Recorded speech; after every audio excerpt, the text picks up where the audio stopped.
जय समर्थ सद्गुरू गजानन महाराज. भाग 9.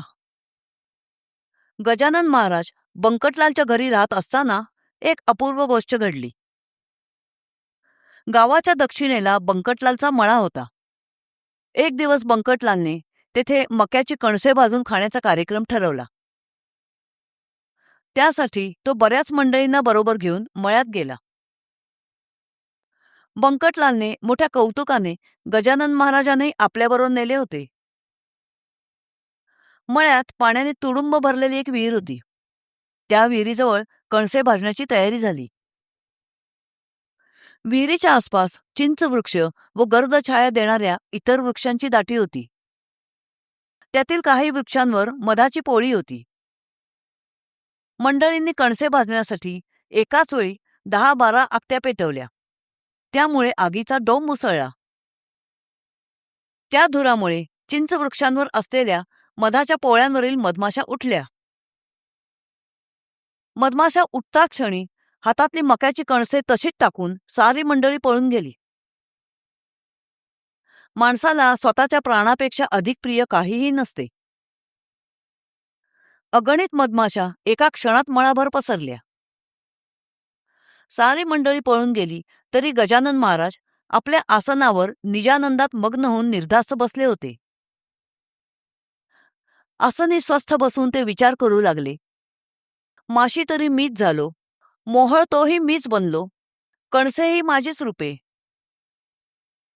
अशा विचारात आनंदात डोलत महाराज जागीच बसून राहिले. त्यांच्या अंगावर असंख्य मधमाशा येऊन बसल्या. जशी काही त्यांनी मधमाशांची घोंगडीच पांघरली होती. गजानन स्वामींना मधमाशा चावत होत्या. त्यांचे असंख्य काटे अंगात रुतत होते, पण तरीही त्यांनी त्याची पर्वा केली नाही. त्यानंतर एक प्रहर गेला. भक्त चिंतातूर झाले. बंकटलालचे अंतर दुःखाने व्याकुळ झाले.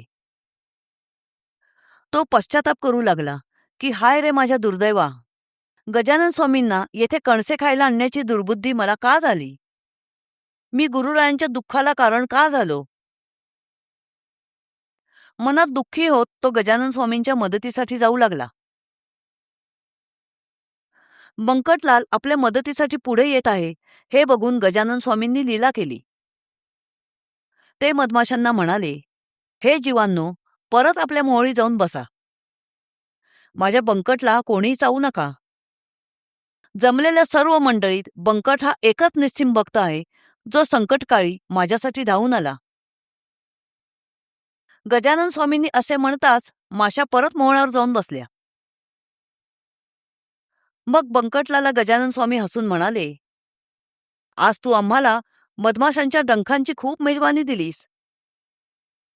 ते विषारी जीव माझ्या अंगावर बसताच हे स्वार्थी लड्डू भक्त माझ्यापासून दूर पळून गेले.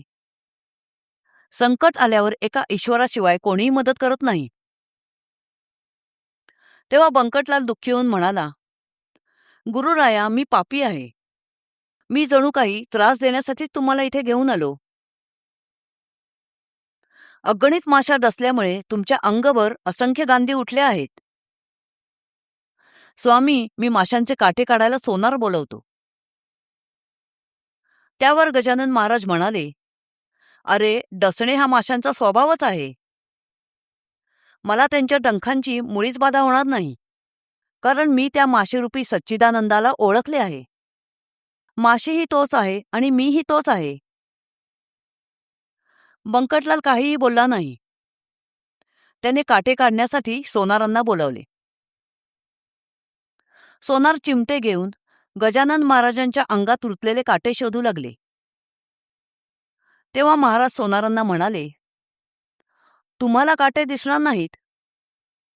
ते काटे काढण्याची या चिमट्यांची क्षमताच नाही, तेव्हा उगाच प्रयत्न करू नका. मग गजानन महाराजांनी श्वास रोखून धरला. तेव्हा एका क्षणात रुतलेल्या जागेतून सगळे काटे एकदम बाहेर आले. तो प्रकार पाहून लोक आश्चर्यचकित झाले.